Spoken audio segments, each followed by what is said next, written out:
Hi, welcome to MediatorPodcast.com, a podcast and video series about mediation, negotiation, and collaboration. My name is Melissa Gragg, and I'm a divorce, valuation, and mediation expert in St. Louis, Missouri. During this episode, we will discuss how to make uncomfortable situations comfortable with Mike Gregory.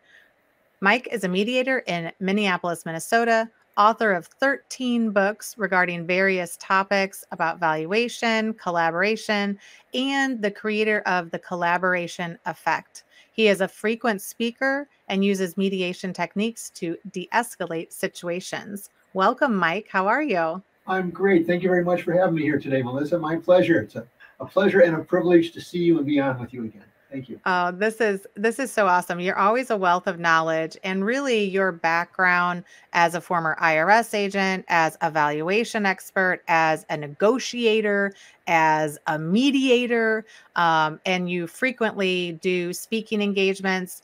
How, like when you first got into this, how did you start to learn about collaboration, or why was it like a passion of yours? Well, I'll share a little humor here too. I first learned about collaboration shortly after I was born, when my twin brother Mark entered the world, and I joined my other four siblings. And we have a picture when I was about 2 years old. We're in a boat. Mike and Mark are in a rowboat. So Mike's on one side, and Mark's on the other side. And the boat's pointed out into the lake. And although it's just a picture and it's posed, we're 2 years old. What are we doing? We're rowing the boat to go forward in a direction that we both have to work together. And my mom and dad taught us very early, if there's a problem here, I can fix it. So let's say we're fighting about a ball. No problem. Either you two can find a way to make it work, or I can make the ball disappear. So Mike and Mark said, hey, we can do better than this. We can figure out a way to make this work. So I started off from a very early age. But professionally, I was doing elements on mediation and collaboration before I really knew what those terms meant. And I took a course in mediation at a local, I'm in Minneapolis, St. Paul, at a local law school, Hamline University. Now it's Mitchell Hamline. And it was a 1-week course, and I came back, and my boss, I was the assistant director. We had about 1,200 employees. And the director said, two chiefs, two folks are fighting about budget. And he said, I don't think it's going to work at all, but go in and mediate that. So I went in and mediated it, and it worked. And he couldn't believe that it worked. And after it worked, he had me do other things. And then I was sent off to another district for 4.5 months. And when I got there, they had 300 unfair labor practices, EEO, equal employment opportunities, EEO complaints, and grievances. Well, I came from Minnesota. We had 30. They were the same size. They had 300. So after I was there for a week, I said to the director, I was the assistant director, I'm actually going to volunteer to try and address this. Would you like me to do that? So I got behind the scenes, and I had to get the buy-in from executive management, senior management, frontline managers, the union, equal employment opportunity, labor relations, EEO, and everybody concurred with, okay, we're willing to give it a shot. And then I did one. I did a mediation. And then I taught mediation. And then I set up a system. Well, 4.5 months later, we went from 300 to 30. We resolved 90% of them in 4.5 months. Well, when I had gone off on details like this in the past, when you're done, your detail, they have a coffee for you. They have cookies there, there's some coffee. And typically it lasts an hour. And typically about 20 people come by. And in all honesty, half of them are there because they want to be seen by the director. Okay. But half of them are there because you do make some friends in 4 or 5 months. Okay. When I left that location, it didn't last an hour. It lasted 6 hours. And 400 people came. And that hit me right here. It hit me hard. That said, wow, the impact on these people and the impact on me, I really feel like I've got a calling for this. And so there was a reorganization with the IRS when I was working at the IRS. And I brought this up, and we trained some 2,500 people in mediation and conflict resolution techniques. And I was doing these on very major cases, or on cases when my frontline managers or frontline employees couldn't reach an agreement, but they thought it might. If you come in and mediate, so I would come in and mediate. So I was mediating. When I left the service, opened up my own firm, I was asked to do some of these. And now I'm doing 2 to 4 every month. And then as I look back on my career, I've done some 2,500 mediations and negotiations, from billion-dollar issues with Fortune 100 companies to I volunteer locally here every month in housing court, conciliation court, neighborhood disputes, public housing, mediated between gangs. And I do that kind of stuff actually for fun, because I want to get back into my community too. So that's my background, and that's what I do, and I just love doing it. It's fun for me. Well, and I think that, what people don't maybe understand about mediation is that all the parties are coming willingly, right? They're coming to solve sometimes a financial issue or sometimes an issue that just doesn't have easy resolution, but they're there willingly, which also means they can leave willingly. And so when somebody like you kind of talks about how to make these uncomfortable situations more comfortable, I think it is in a couple different layers of conflict resolution. We think is kind of instinctual, right? But it's not. It really isn't. It's a lot of psychology. It's a lot of understanding how everybody works together. But if we go back to what is collaboration versus communication, everybody's like, oh, we'll just talk it out. Oh, we'll just figure it out, right? But then they can't, because they come with kind of their positions and they stick to their positions. So tell us more about collaboration versus just communicating. Well, communication is just two folks having dialogue with one another. But collaboration says we have a goal. It's a big difference. We're trying to do something together. That's collaboration. And for me, I've been working with neuroscientists now for almost 9 years. And I'm not a neuroscientist, but I've learned a lot. And I come back with, I'm a simple guy, so I need to make it simple for me too. And collaboration is about, we need to be authentic. We need to find a way to connect with each other. We need to develop an element of trust here. We need to then listen. And listening means suspending judgment. It means focusing, being 100% on listening. And there are gender differences between men and women on how we listen. And I know you can get into stereotypes. I don't want to do that, but there are generalizations that we have on how our brains, and they're different. You have more white matter. I have more gray matter in my brain. And we don't necessarily know what that's for. We really don't. Science is in there with, we don't know what that's for or not. But men tend to want to listen to find a solution as a generalization. And women, as a generalization, tend to listen to want to understand. And so in mediation, women typically have a little bit up on the men because you're trying to understand. And as a mediator, you're trying to help the parties understand. So it's about connecting relationships, which is what I do with the parties before a mediation, because the mediation is up to them. They're making the decisions. In arbitration, an arbitrator makes the decision. In mediation, the parties make the decision. And in this process, it's confidential with what's taking place. Mm-hmm. I learned things by meeting with each of the parties separately beforehand. And I learned when I can ask that 600-pound gorilla question in a mediation. But the timing needs to be right. And where we are with knowledge, and the tone in the room needs to be right to ask those kind of questions. But the listening is to paraphrase, ask open-ended questions, sympathize, suspend judgment, which is very hard when you're emotionally involved as the two parties. It's hard for them to suspend judgment. I can suspend judgment. I can help them. I can help them de-escalate. Then I need to empathize with them when I'm listening. And finally, you don't offer any advice when you're listening. You can offer advice later, but if someone's been listened to, they're far more apt to listen to you. So now that you've been authentic and have a connecting relationship, and now that you've listened actively, now you can educate them, but you need to educate them the way they want to be educated.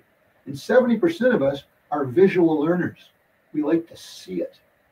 So having some elements where you can see the numbers on something, you can hold it, or you have a screen over here that has numbers. I'm just pointing at my other screen. You have a screen over here so you can see things on that screen. You can visualize this. You begin to educate them the way they want to be educated. And if you've done those three things, connecting relationships, listening actively, educating judiciously, now you can build bridges to negotiate closure. We've looked at what are the facts, what are the issues, what are the feelings, the emotions behind individual issues. And then what are your interests? And they can be economical, they can be social, they can be environmental. Whatever the interests are, we've got them on the table. We can see how to work with each other to try and come up with a solution that both parties can live with whatever that issue might be.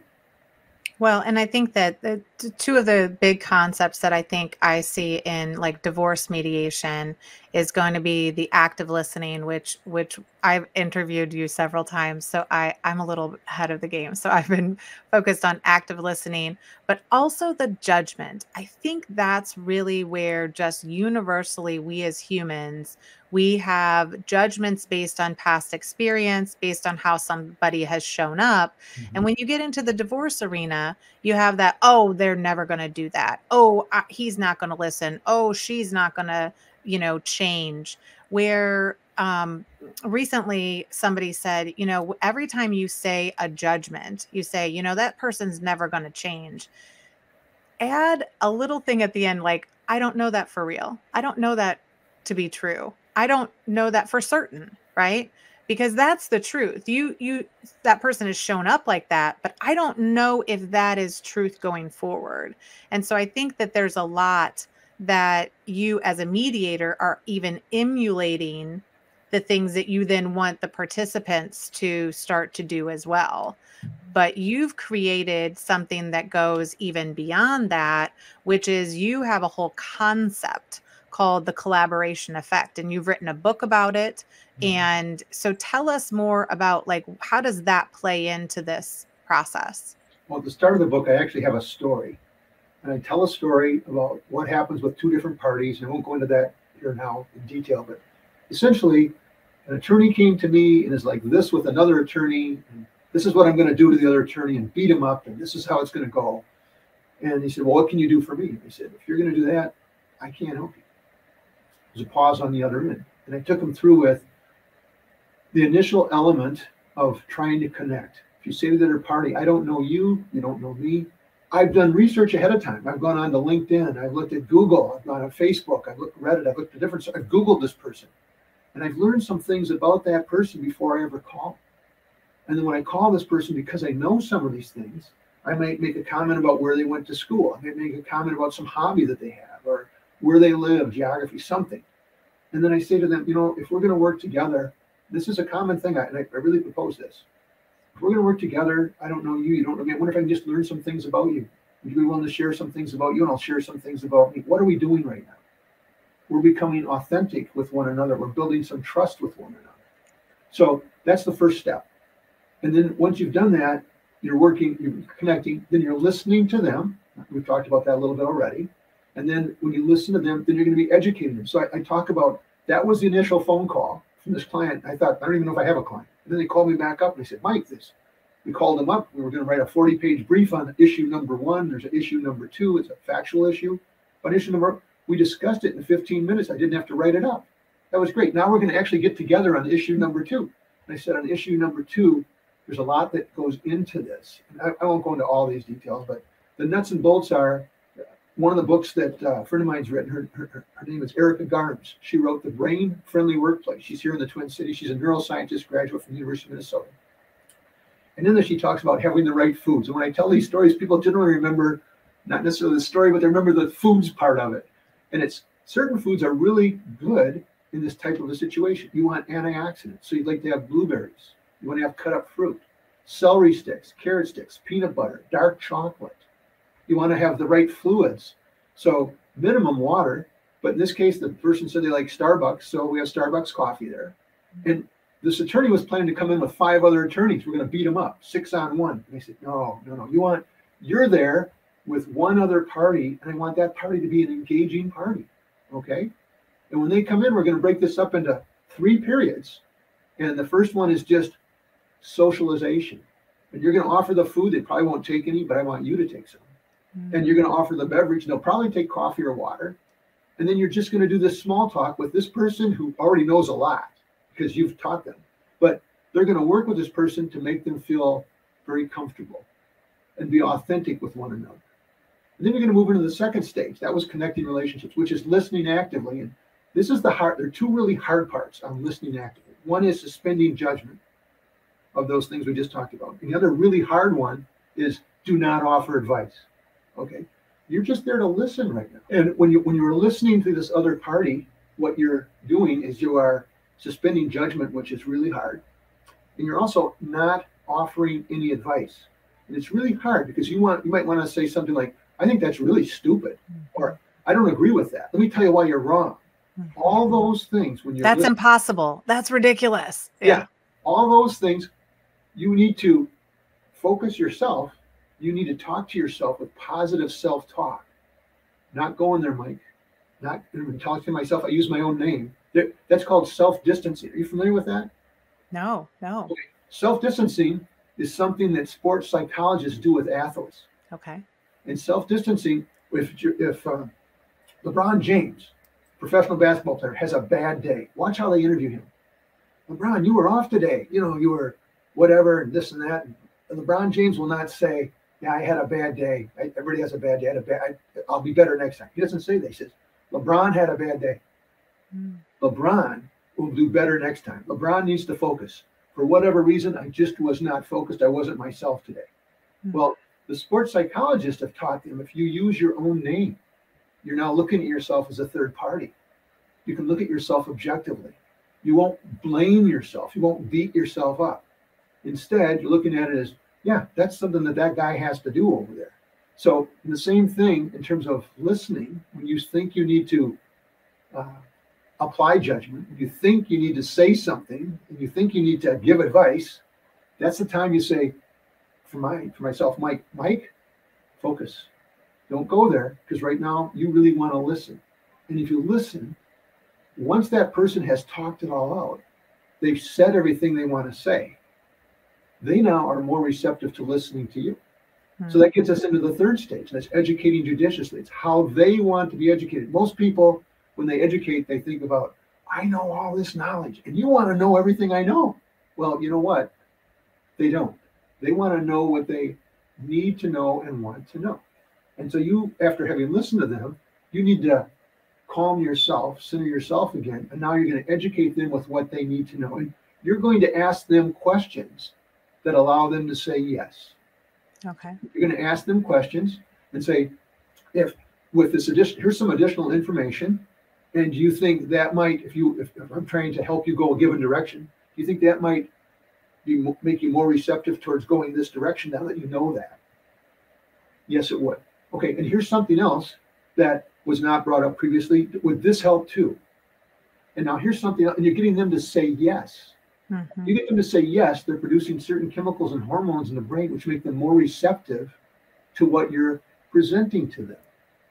And now once you've connected and you've listened and you've educated them, now you're ready to, you've gone through those three elements. Now you're ready to start the negotiation. And what I have found is you need to present this in a neutral term. So you would come back and say, you initially were at this position. I initially was at this position. You agreed with me on here are these 1, 2, 3, 4, 5, whatever number of points that, yes, these would tend to make you move more this direction. This is now what I'm thinking. And what do you think? Now you're actually having dialogue.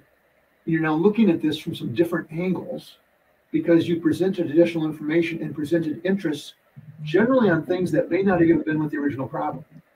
So most people look at elements of mediation as it's a problem-solving process. I don't. I call it's a solution process. What is the difference? The solution is you came in to look at this problem in this way, and this is it. By the time you get done, you've developed a solution that you brought up things and different approaches and elements you never thought about.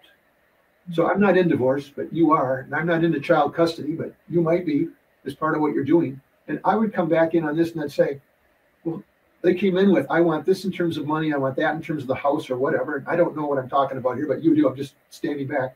But you get into, what are we going to do about the kids?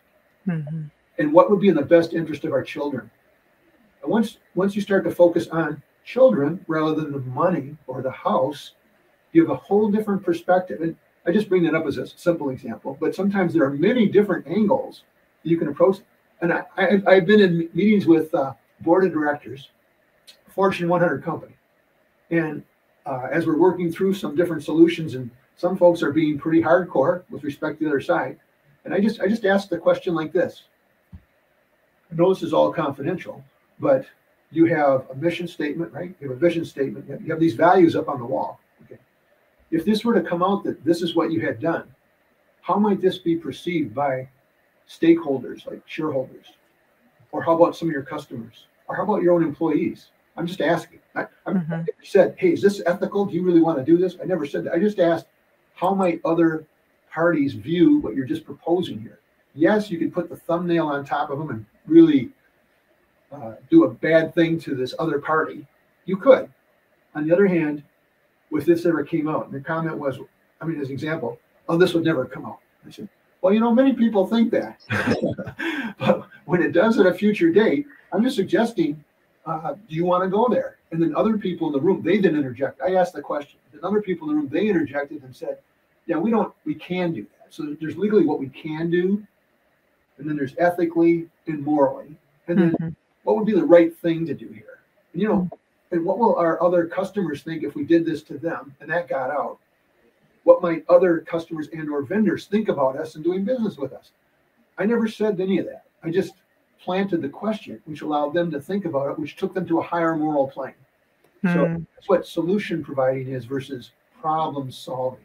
We need to be there really as a solution provider, but you can't get there unless you really know the folks and they trust you and you can work well together. Well, an approach. And I think as mediators, we're coming into a conflict situation that if the parties were just talking, communicating on their own, it's going to rise to a level, like even when you just said, okay, now we get to know each other, we like each other, we have trust. And then I say, these factors, what do you think now?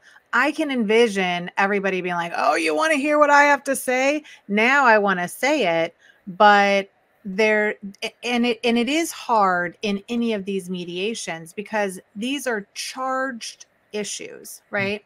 And they're coming in and they have a lot of things that maybe they want to say and no one has heard them and the other side hasn't heard them. There's a lot of that. Just think about your personal relationships, like, oh, I just want them to know, and then you can get past it.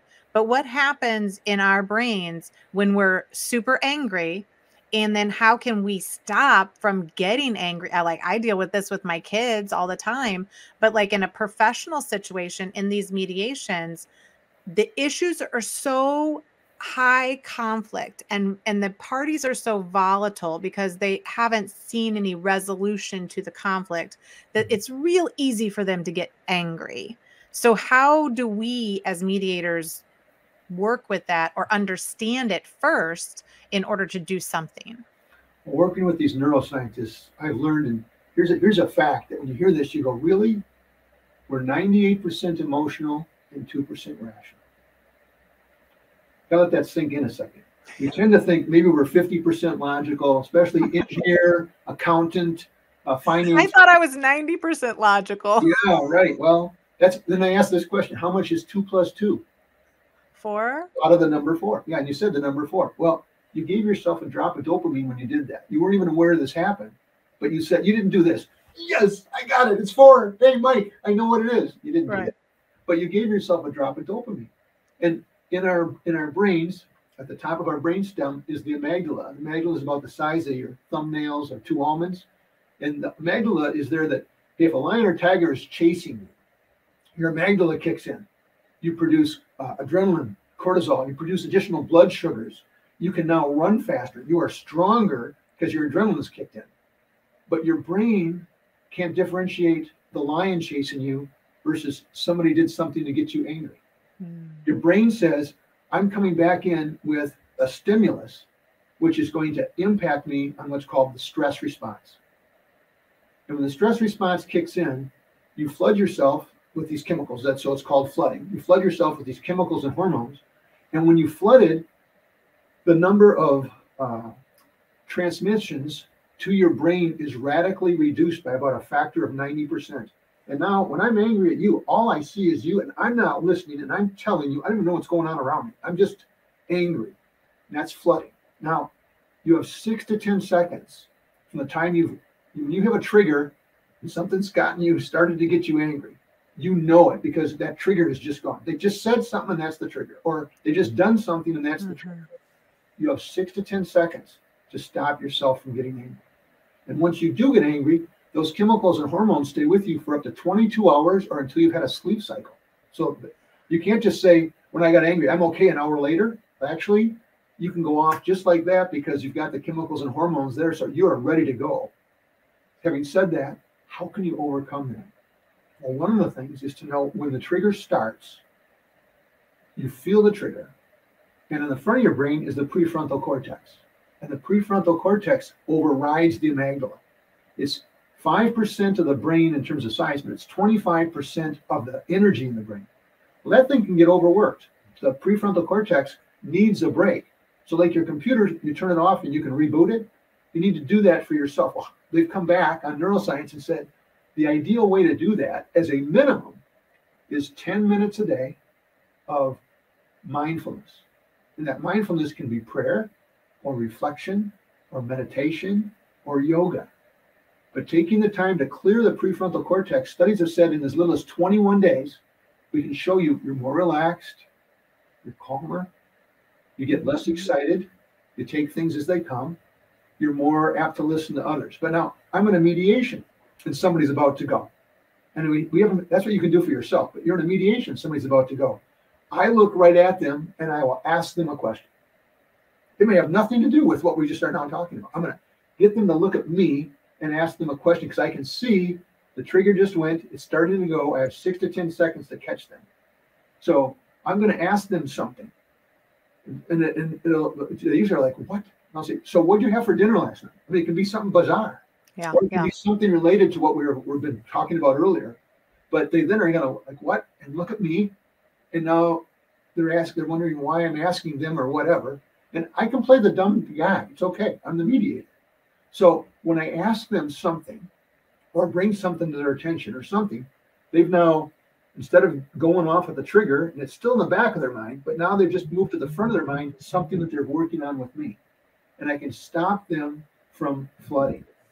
And then sometimes after they flooded, we might be all done because we can't bring it back. And other times after they flooded, they can be okay. But when you feel it coming personally, I mean, some things you can do, you can take a deep breath. Mm-hmm. You can take 3 deep breaths. You can say, I know I'm triggered. I'm about to go. I'm leaving. I'm just going to walk away. And that's an acceptable method. Just, I need to walk away because otherwise I'm going to say or do something I don't want to say or do. There's a technique that if you're going into a meeting and you're worried this might happen, you can use what's called the 5-15-10 rule. You heard about this? 5-15-10 rule? Okay. I'm going to do it with you. I'm going to I've got a watch. I'm going to do this with you. The 5-15-10 rule is breathe in for 5 seconds. You're going to hold it for 15 seconds. And you're going to let it out for 10. So you've heard, like, if I'm going down the hall, I'm going to go into this meeting, I'm nervous about it. Take some deep breaths. Well, that has an impact. But this is much stronger. I'll explain it to you in just a moment, but we're going to do it. I'm going to say, breathe in for 5 seconds. And I'll tell you, I'm going to say, hold it for 15. And then I'm going to say, let it out for 10. Now, I've done this, and I've had people respond back to me later and said, I have asthma. This was really hard for me. So I don't want anybody to be negatively impacted in terms of your health. If this isn't good for you, don't do this. But here we go. Are you ready? I want you to breathe in for 5 seconds. And so breathe in. That's with your diaphragm down here. Just breathe in with your diaphragm, and now hold it. You're going to hold it for 15 seconds. And you're not used to doing this, so it seems like a longer time. You're about halfway there right now. So hang on there. And when I say that, let it out slowly through your mouth for 10 seconds. And ready? Now. You just let it out for 10 seconds very slowly. This is the 5-15-10 rule. You're almost there. And you're there. Now, what you've just done is you've given your bloodstream a plug of extra oxygen. And it's working your way through your bloodstream, and it's working your way up to the brain. Now, it turns out you do one of these, it doesn't have much impact. But if you did like 3 of these, I've done this myself. I've been driving at night. I'm tired. And I don't want to fall asleep, but I'm really feeling it. I've done this 3 times, and it's like, I'm not a coffee drinker, but I was a coffee drinker. When you get a cup of coffee, it gives you that hit, you've gotten it. Well, it's not as powerful as a cup of coffee for coffee drinkers, but it does hit you that I am more awake than I was before. And you can actually feel the additional oxygen that made its way into your brain. So the 5-15-10 rule, if I'm going to go into something and I'm thinking this might get tense, a way to make my brain clearer, think more calmly, be more in control, is to do that before I get into that room. Now, Sure. clearly, if you had your 10 minutes for meditation beforehand and cleared that prefrontal cortex, that'd be even better. But those are some elements on how the brain works and what you can do in my interaction with different neuroscientists on how to address this. And it could also be part of it is when you get angry, you probably are breathing shallow. You're probably, getting all worked up. And so it makes a lot of sense. And I think that these are all tools that mediators have to have because, like, we're going into one tomorrow and I already know, like, gloves are going to come off and who knows what's going to happen because they've already been talking about this all week. So it's how do you get in there? And I was actually talking with my son about this yesterday because I said, but it was in context with his siblings. And I was like, you're the oldest and really you can be a part of escalating things or de-escalating. And he was like, I don't know what you're talking about. And so can you kind of help us understand some of the ways that we can de-escalate not only ourselves, because as a mediator, you really do have to get into that middle of the like non-partial, neutral kind of brain position. But then so we can de-escalate ourselves, but then how do we help de-escalate others when maybe they've gone past that 6 or 10 seconds and now we either have to make a decision, are we going to end the meeting or do we have the capacity to move forward? Well, as a mediator, I'll hit that first. I might actually set the tone before the session. And I would talk with the folks beforehand. There's what's called, in mediation, there's what's called a facilitative mediation. You're working on a given problem. There's transformative. You're trying to transform relations. And there's evaluative, that a mediator would say, well, if you go to court, this is what I think is going to happen. That's like a retired judge. Well, in facilitative mediation, you're using certain techniques. And in transformative mediation, you're focusing on, can two people transform the relations so they can be professional with one another? Mm-hmm. So some of the things to think about beforehand, to talk with the parties beforehand, is things like, I know it's personal, but we want to not take it personally. We want to stay focused, stay focused on the important things, whatever the important things are. We want to stay focused on that.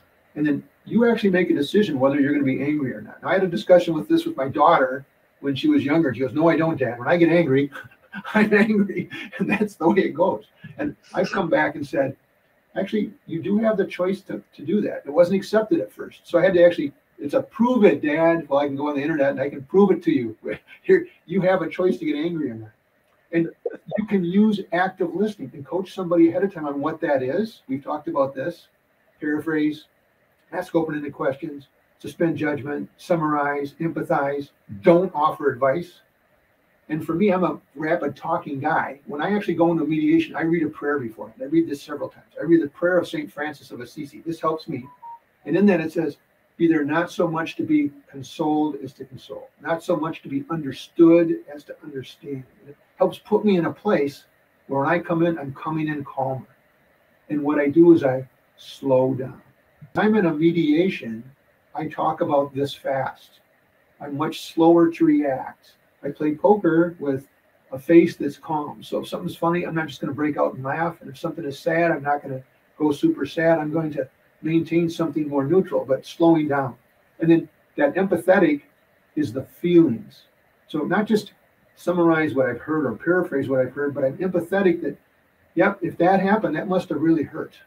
That must have really hurt. Yeah, that must have made you very angry. So I'm affirming with them whatever they presented. Now, somebody, for example, somebody might yell out, I am not angry. Well, and I would say, I hear you saying you're not angry. Well, when I listen to your tone and your body language, I think right now, maybe there's a higher sense of anger than you may realize. Okay? Be aware of, I'm saying to them, be aware of your emotional triggers. Your hands get tense. You start to tense up yourself. You can feel what that is in your back and spine and on your head. You know, there are different elements. You have a change in eye contact. You went from this to this. You know, there are things that you've done, you know, are triggering you. And as I said earlier too, suspend judgment. That's you talking to yourself. That's a self-distancing of telling me, Mike, I'm not going to go there. I'm right now listening. I want to focus on listening. I can talk about what I think later, but I need to really listen. And we're in the Midwest. You're in St. Louis. I'm in Minneapolis, St. Paul. I do these all over the country. But I can tell you, when I move more towards the Northeast, the politeness seems to miss. The please and thank yous and respectful of one another's, and it's more of in your face. I did a mediation once on Long Island, east of New York City. And I have these two parties. And I just can be agreeable, be respectful, blah, blah, blah. Yes, okay, we're good. We get into it, and one party stands up and starts using the F-bomb at the other party. The other party stands up and starts doing the F-bomb at the other party. And I'm here, and I said, I put my hands up, and they look at me, and I said, guys, are we okay here? And they both said, they looked at me like, yeah, what's the big deal? This is the way we talk. I was like, okay, I'm a Midwestern guy. If somebody stands up and starts using the F-bomb in a mediation, this is a big deal here. Mm-hmm. So politeness, understanding the parties where they come from. I've mediated between gangs, and again, the parties are going to interact the way that they interact with each other. We need to be sensitive to that. And I mentioned earlier, work with the other party to say yes. Mm-hmm. What are things we can, oftentimes in a mediation, in a tough situation like yours, are there any things that we can agree to? What are the things that we can agree to? Mm-hmm. By setting a tone on what we can agree to, that helps. And I mentioned earlier, again, self-distancing and positive self-talk. Come on, Mike, you can do this. You can do this. Stay focused, Mike. Don't go there. Okay. So those are all things that are for me personally, but sometimes working with the party beforehand, I built trust with them. I'm talking with them about when we go in here, are there some things that I can help you with? There's things we can talk about. And I give them handouts too on things you can do. And even there's language that we use that's aggressive language or more neutral language. So I sometimes have handouts on language we want to be more proactive with, to put things in neutral terms so we can help avoid what's perceived as being aggressive, one party or another. But it's heavily dependent on the people. Well, and I think the language is a really big deal. We've done some additional advanced mediation training with other folks around the country. Mm-hmm. And this language thing, because, being empathetic is one thing. And me saying, I understand that made you angry. It's different than me saying, oh, that must have been horrible, right. Because then I'm no longer neutral. I'm leaning into your emotions and I'm making you feel better that I relate to the emotions, but there's other people in the room. And so as I go into, you either have to do it to both people equally, which is hard, or you have to kind of tone back that you're really just mirroring back to them of yes, I understand that you were frustrated. I get that I'm acknowledging you were frustrated. I'm not saying that I would be frustrated. I'm not saying that I think that it's reasonable to be frustrated, but I understand what you're saying and that frustrated you. And the other thing that I thought was interesting is that, I just saw something the other day that was a truth that people didn't want to face, was that no one makes you angry. You decide to use anger as a response. Mm-hmm. And I think that is very powerful because it is taking ownership of that. But I think those conversations are best to be had. Like today, if I have a conversation with the two parties separately, and then before the mediation, I would say something like that. I would say, we choose how we're going to show up. In the mediation with everybody there, I think sometimes that could look more like I'm being a parent, right? Everybody be nice, everybody get along. When that's not always, the whole point is that there's going to be conflict and there's going to be difficult decisions. Well, earlier on in my career, I would have said in a mediation, do we have any ground rules that we want to have? Are we going to be respectful, professional, all that? I don't do that anymore. I don't, because if the parties elect to do this, and I'm not going to judge them on how they talk to each other. And sometimes that element of them being more forceful with one another is really what they need. So I have to stand back, and I'll be asking questions. I'm always there to ask questions and help clarify things and get them to think about things differently with the questions I ask. But that may be their way. I mean, my volunteer work and working in public housing and with gangs and neighborhood disputes and things like that, I've learned, this is just the way other folks are. In a professional environment, business to business, that doesn't generally happen. Right. We're being professional, it's dollars and cents and other elements, future contracts, relationships with vendors, customers, other stakeholders, all that. But when you get into elements outside of business, I've been involved with many valuations where there's an expert on either side, and I've been a mediator with the experts are there, their attorneys are there, the decision makers are there. I've talked with all of them independently ahead of time. And I've talked with the attorney and the client together, an element of trust with both of the valuers. Mm-hmm. So now when I'm asking questions, I'm here to address what's going on with these folks. That's generally pretty professional. But sometimes the attorneys, because they're advocates, they're not just determining what's the value, but they're advocates for their clients. They want a number to be higher or lower, whatever it is. And so they're going to try and spin things in a given direction. And they can be either very positive and working towards a resolution, but helping their clients, or they can be a detriment to the process because they want to escalate their client to get the client angry. And maybe we actually might get some more billable hours out of this. Mm-hmm. Say that's their only motivation, but that sometimes is there. And so I might say, the item that you're bringing up right now is maybe something that we want to, I'll say, we'll park that, we'll put that over here in the parking lot. We'll park that, we'll save that. But we need to stay focused on this thing that we're on right now. We could come back to that if the parties want to come back to that. But let's stay focused on what we are. So you sometimes have to take someone who wants to escalate it and take it a different direction and stay focused on the prize. What's the main thing, and keep the main thing the main thing. Right. And I think refocusing, especially if there is a higher agenda, or in divorce, sometimes it's the children, but sometimes it's just to move on, I think that one thing that's been very prevalent during the past, 18 months, 2 years has been, and I would even adjust this thought and question to how does your attitude or your mental health or your, a given situation, how does it impact the process? Well, as a mediator, your attitude matters, and you need to be centered, and you're coming in to be the neutral here, and you're here to help the parties interact with one another. With others, understand that there's all kinds of things I don't know. That's why we did the trust thing up front. I built a relationship up front. What's going on in your life? I was recently involved in a case. Without going into all the details, I'll just say there was a lot of drama. Mm-hmm. There was drama with drugs. There was drama with who's taking care of the kids right now. There was drama with the police being involved. There's lots of drama over here. And that drama escalated things to a much higher level than just addressing what the issue was that we were focusing on in mediation. And so part of it was working with this person and realizing that I'm not a mental health expert.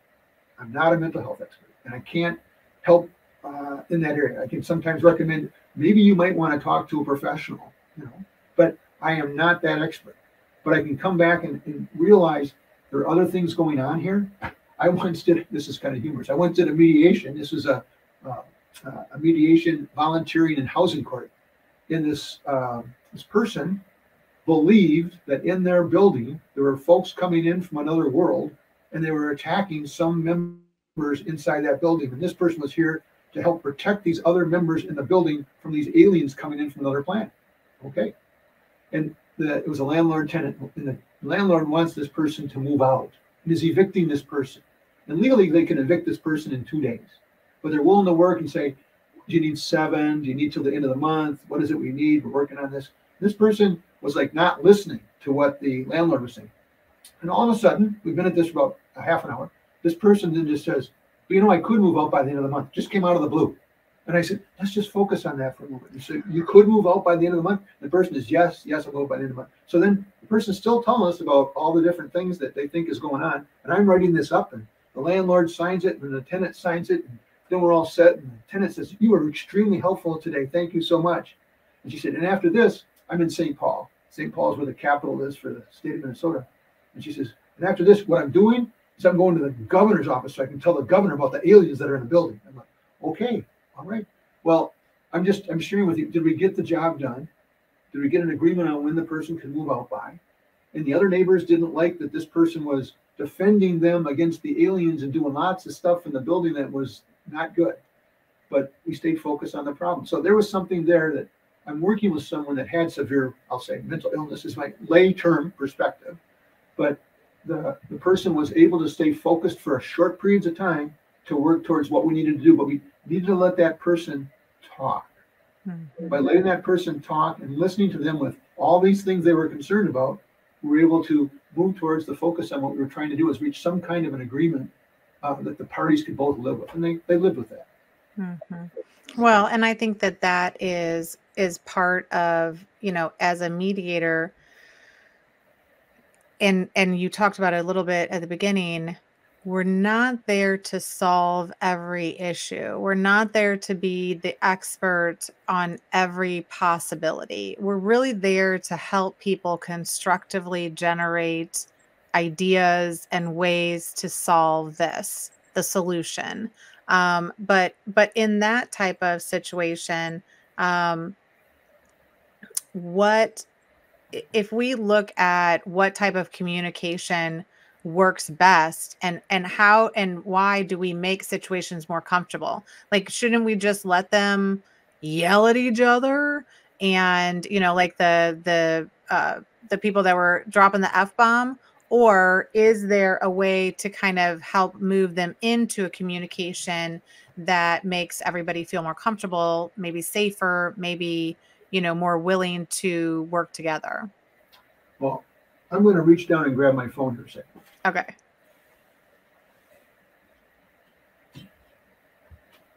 And I'm going to make sure that the volume is off because it's back on. It's on, but it is now silent. Okay. Now, when I talk about communication, I'm going to talk about this on 3 different levels. I'm going to start off with, we have generational differences. And with generational differences, I'm a baby boomer.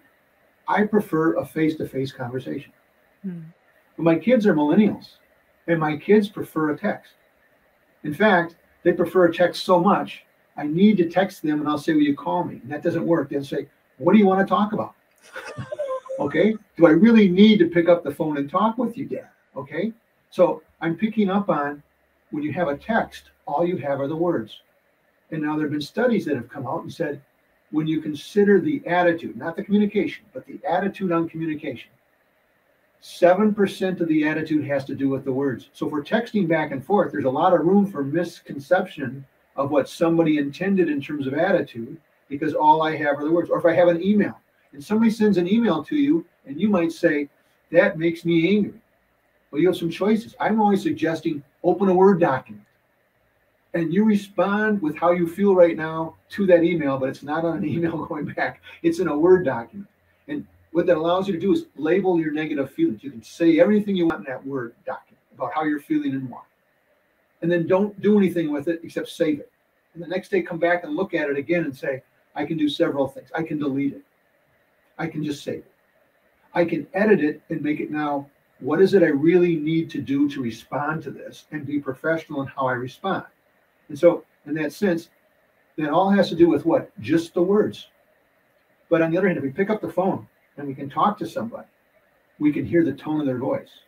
And when you hear the tone of the voice, you're picking up 38% of the attitude. So up to 45% of the attitude because I'm talking to somebody. And then if I can see you face to face, that picks up 55% because I can see your facial expression. I can see your body language. And it's better if we're here in a virtual situation. You can see me somewhat. But on the other hand, if I step back here a little bit, I've been talking with my hands all the time. This is Mike Gregory just talks with his hands. That's what I do. I'm an excited guy. So doing it in Zoom, there you go. Doing it in Zoom. I don't want to talk to you, doing it on Zoom. It's better than having the phone, but it's not as good as face-to-face. So when you're thinking about communication and we have a conflict, maybe being face-to-face is the best. Doing it virtual on Zoom is maybe second best. Doing it on the phone is third best.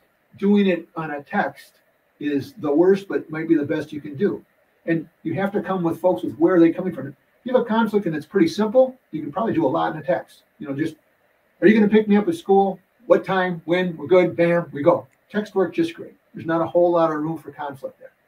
But if there is some conflict that comes in, picking up the phone and having some discussion might be better. And if we can say, let's talk about this later when we're at home, and we can talk with one another.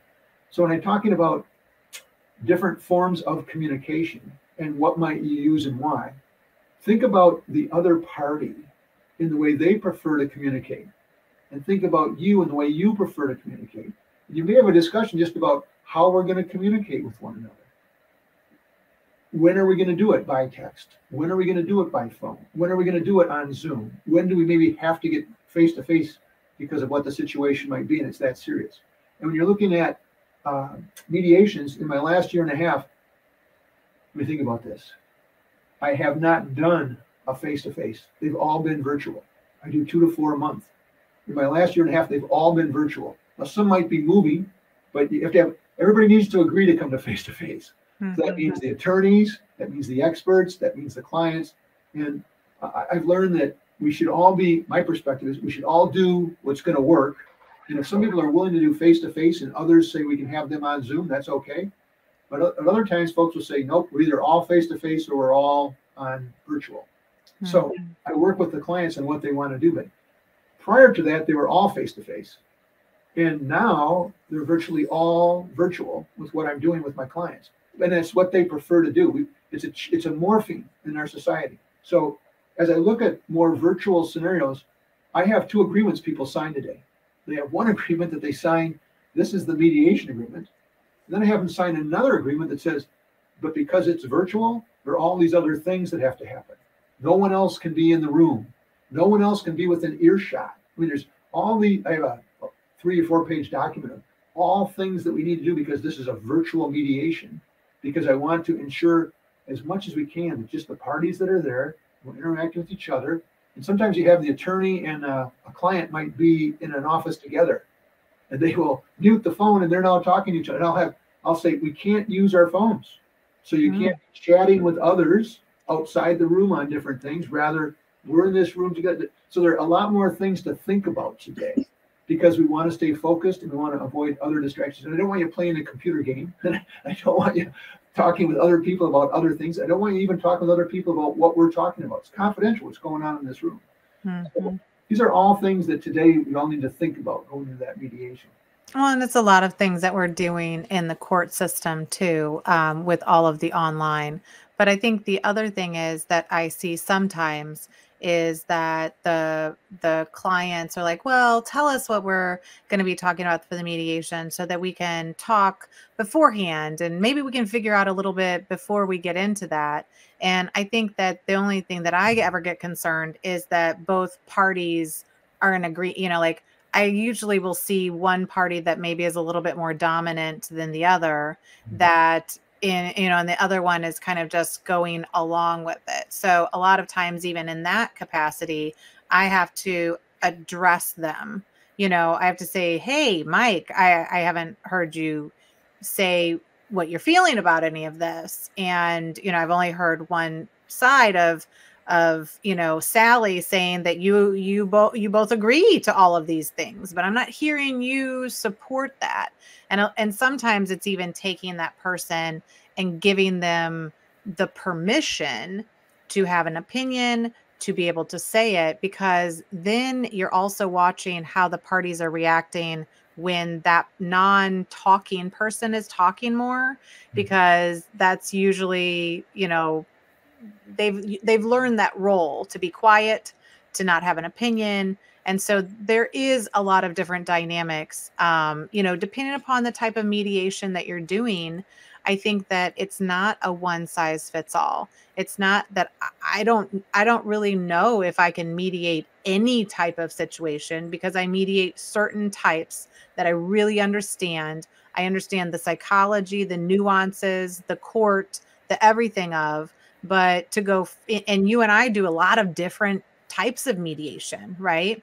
Because you have different specialties. And so I think you can kind of, but you have to know your audience a little bit better. And you talk a little bit about kind of leading with compassion and listening with empathy. And so I want to talk a little bit about that and then get more about you and some bonuses that maybe you're going to share with our audience. But how do you do this and stay neutral? Right? Because sometimes one of the parties is kind of despicable, or, having really gross behavior, or sometimes, and I know this goes beyond it, sometimes it triggers something in you that has nothing to do with the parties, right? They do something and it's like, oh, I hated when people would do that to me, but it has no relevance, right, to the situation. So how do you stay with that compassion? How do you stay with that empathy and not let your own experiences kind of cloud the actions of the parties? Well, there's a lot there. And with what you talked about, I'm going to back up a second.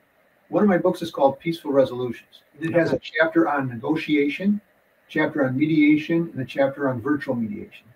And in the chapter on negotiation, I talk about how to work with a soft bargain, how to work with a hard bargain, and how to work as a professional, personable negotiator.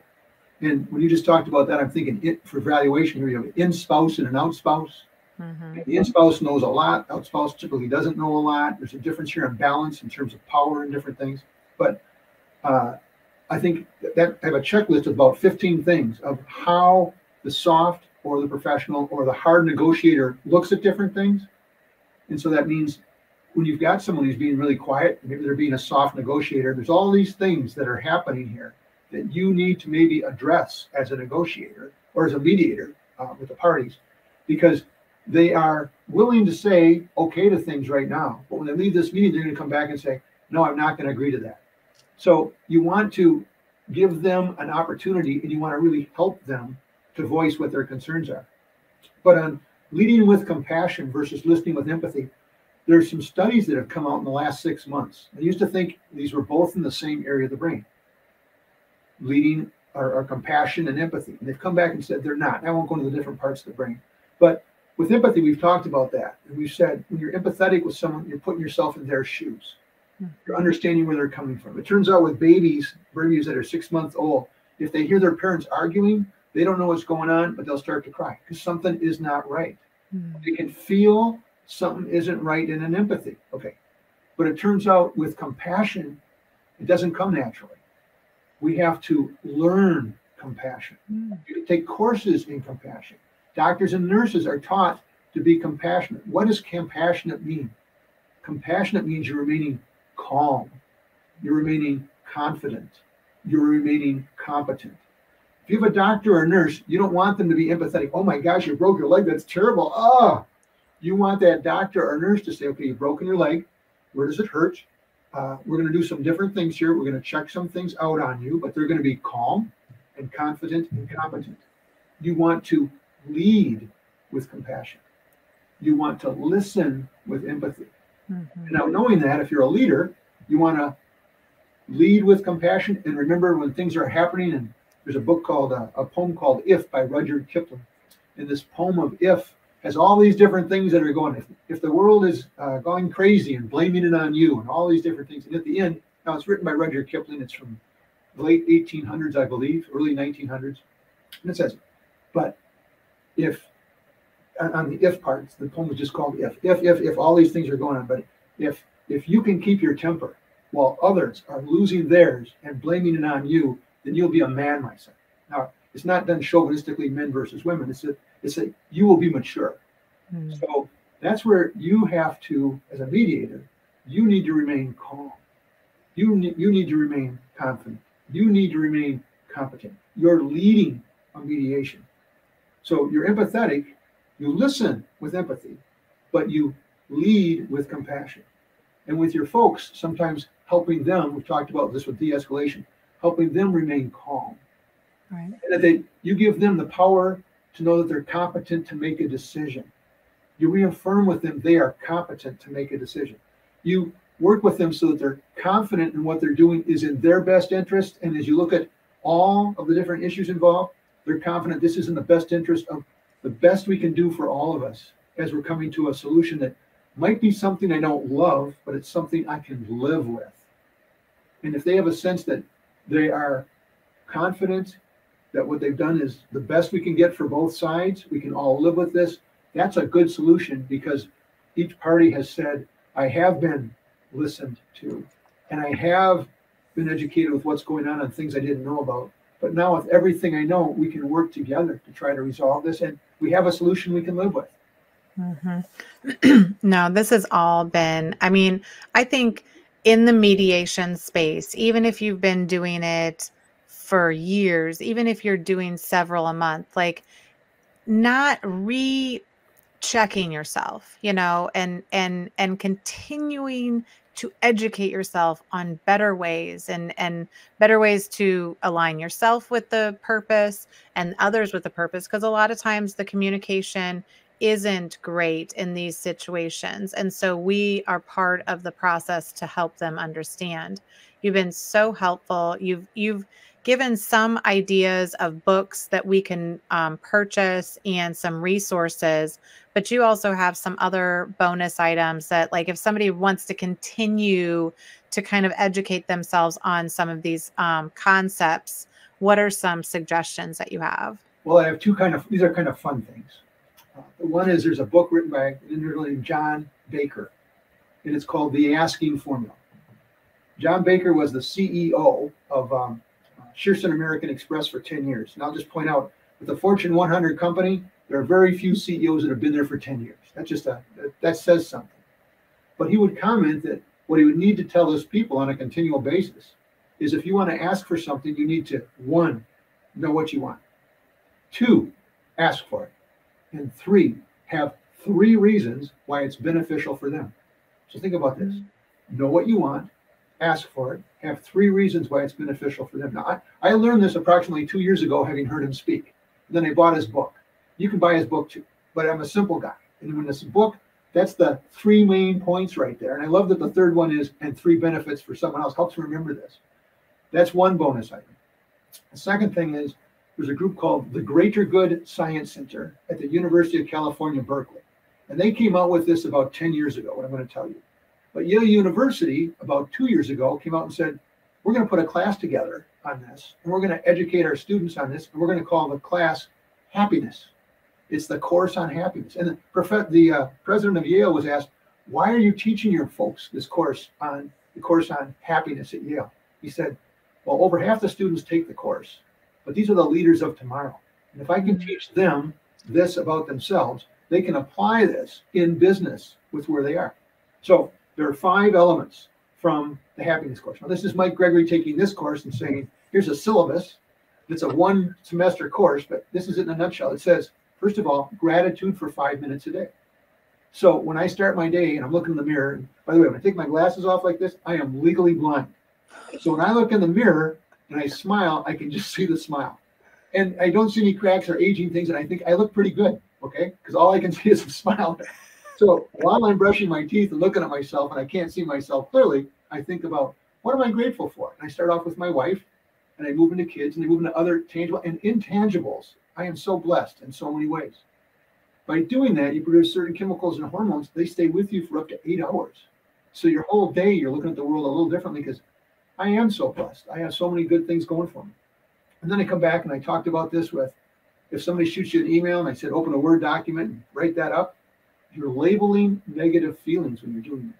You're labeling your negative feelings. Some people keep a journal and they daily write some stuff in their journal. That's the way to do it. Or when you got that email and you open the Word document, you're labeling negative feelings. That's really important. The third thing is that their course will say, make the decision good enough. But I made a presentation to C-suite people. So CEOs, CIOs, CFOs, all a C with their title. And I said, make the decision good enough. And one guy raised his hand and he said, no, I worked for a firm once. And they said, are you ready to go? To my boss. And I said, are you ready to go? He said, everything is good enough. To which the boss got angry and said, if it's just good enough, you need to do more. So I said, okay, instead of saying good enough, how about we say it a little differently and say, know that at the end of each day, you made the best decisions you could with what you knew. Just at the end of the day, let it go. Know you did the best you could in the course of a given day. And then there's appropriate touch. Now, with COVID, that might be harder because you may be alone. There isn't anybody there with. But you still could maybe do a fist bump or even fake a fist bump. But having physical touch actually is important. With my spouse, we now hug more and we hug more often and we hug longer. So that physical touch is very important for us. If you have a pet, that pet probably has unconditional love for you, that cat or dog or what you might have. And when they come to you, they're like, oh, I'm so happy to see you. This is great. And you're loving the animal back. Well, that's very important to have touch with others and with pets. Mm-hmm. Finally, the last item is mindfulness. We talked about this earlier. 10 minutes a day of stopping. And it could be at the start of your day. It could be the end of your day. It could be during your lunch hour. It could be whenever you want. But taking 10 minutes a day for prayer or reflection or meditation or yoga helps clear that prefrontal cortex and it'll make you calmer. So you put those 5 things together, that's basically the course on happiness. And that's giving it to you here in just a minute or two. So that's an item. So the asking formula and the course on happiness are a couple of bonuses that can maybe help you and help others going forward. You can do more research on any one of these as well. Well, and I think that if people want to find your books and information about you, you do a lot of public speaking. You do paid, keynote speaking around the country. You're a brilliant, even all the neuroscience and Mediator. This has really been your passion and it shows. And so I really appreciate the information. But do you want to tell anybody a little bit more about how or why they could reach out to you and things and services that you could provide? Well, my goal is to help make this world a better place. It's pretty simple, very simple goal. And I help clients identify, address, and resolve issues. My focus is do the right thing, do what it takes, and have fun. And so as I think about this, whether I'm doing a mediation, I'm involved with a negotiation, or I'm involved with giving a presentation, my goal is to help folks collaborate better going forward. So the collaboration effect is about collaboration. And then one end is conflict resolution. But on the other end is how can we collaborate and do better? And when we collaborate and do better, we're more productive, we're happier in life, and things just seem to be so much better. So applying collaboration, whether at work or at home or in whatever environment you're in, it just makes the world a better place. And having done the research I have with neuroscientists and these different things I'm involved with, I'd be more than happy to be a speaker, be more than happy to address what the issues might be. And a call to me is always free. So somebody can call me about anything at any time. And I have now over 9,000 on my constant contact list for my newsletter. So I have all kinds of contacts. And if I don't know, there's a pretty good chance I probably know somebody who might be able to help you with whatever it is. So give me a call at that number. I'd be more than happy to help with whatever your concerns might be, or hopefully point you in the right direction. I'm humbled by your very positive comments to me. And I appreciate all that you do, one with your podcast, and then I appreciate all that you do as a mediator, as a person who works to resolve issues in a similar but different space than I'm in. So thank you very much for having me here, and I appreciate it. Maybe we'll see you again. Awesome. It's always a pleasure. Thanks, Mike. You're welcome. Thank you. Bye-bye.